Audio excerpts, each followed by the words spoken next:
Hello বন্ধুরা, আজকে নিয়ে চলে এসেছি সয়াবিন পনির মালাই কোপ্তা।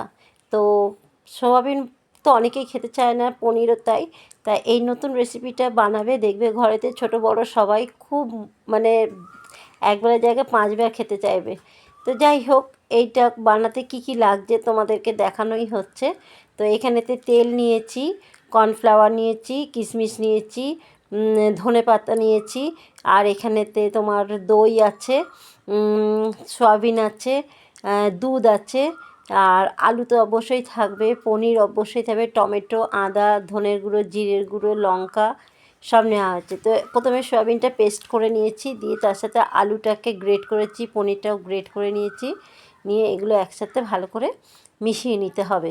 এগুলো মেশাতে গিয়ে আমি কি কি দিচ্ছি দেখো, এখানে কর্নফ্লাওয়ারটা দিয়ে দিলাম, কর্নফ্লাওয়ারটা দিয়ে সব একসাথে মিশিয়ে এবার ধনেপাতাটাও দিয়ে দিলাম। তো একে একে সব কিছু দিয়ে আমি আস্তে আস্তে এটাকে মাখবো। তো ভালো করে সুন্দর করে মাখতে হবে, নুন ছাড়া তো এটা হবেই না, বুঝতেই পেরেছো। তার জন্য নুনটাও মিশিয়ে নেওয়া হলো। তো পরিমাপ অনুসারে নুনটা মেশাবে, যেমন জিনিস সেইভাবে।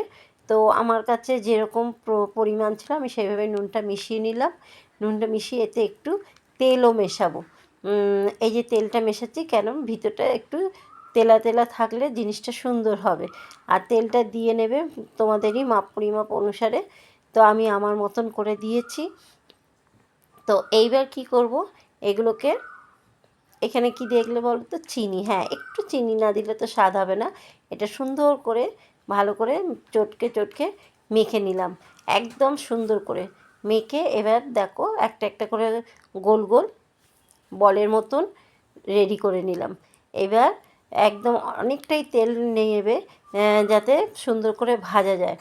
তো আমি পরপর এই বলগুলোকে তেলে ছেড়ে দিলাম, দেখলেই ভাজা হয়ে গেছে আমার। হ্যাঁ, এবার এর মধ্যে চোকালি ফোড়ন, লবঙ্গ, এলাচ দিয়ে দিলাম, চিনিটা দিলাম, কালারও তো হবে। আর এটাকে একটু নেড়ে নিয়ে এই দেখতেই পাচ্ছ নাড়া হয়ে গেছে। তো এবার এর মধ্যে সব কিছু মেশাচ্ছি একটু একটু করে।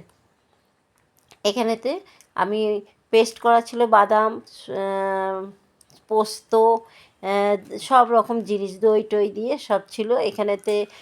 শুকনো লঙ্কার গুঁড়ো আর কাশ্মীরি লঙ্কার গুঁড়ো সব একসাথে দিই। এখানে কিন্তু আমি হলুদ ইউজ করিনি। তো ভালো করে একসাথে মিক্সড করে করে তারপরে দুধটাকে দিয়ে দিলাম, কারণ মালাই মানেই দুধ তো দিতে হবে। আমি ফেস ক্রিম দেবো না, আমি এখানে দুধ দিয়েই করছি পুরো। আমি এখানে কিন্তু জল ইউজ করিনি, পুরো দুধেতে করেছি। তোমরাও দুধ দিয়ে করবে, দেখবে ভীষণ স্বাদ হবে এটা। আর এবার বলগুলো আমার এটা ভালো করে ফুটে উঠেছে, সুন্দর করে ফুটে ওঠার পরে আমি এবার বলগুলো ছেড়েছি। হ্যাঁ, তবে বেশিক্ষণ আমি ফোটাবো না, কারণ বলগুলো খুবই নরম আছে। তো বেশিক্ষণ ফোটালে হয়তো গলে যাবে। তো যাই হোক, ভালো করে নেড়ে একটু চাপা দিয়ে দেবো। তারপরেতে দিয়ে দেখো, এরপরে আরও অনেক কিছু মেশাবার আছে। তো এরপরেতে আমি কিশমিশগুলো দিয়ে দিলাম। কিশমিশগুলো দিলে সত্যিকারে খেতে গেলে মুখে একটু মিষ্টি মিষ্টি স্বাদটাও লাগে। আর কিশমিশ তো অবশ্যই দেবে। আমি কাজু গোটা দিইনি, কারণ আমি এটা পেস্টেই দিয়ে দিয়েছি কাজুটা। কাজু দিয়ে দিয়েছিলাম তোমাদের, এর আগে বললাম চালমগজ, তিল, পোস্ত, কাজু, দই সব একসাথে করেছিলাম। এইবার দিয়ে দিলাম গরম মশলা।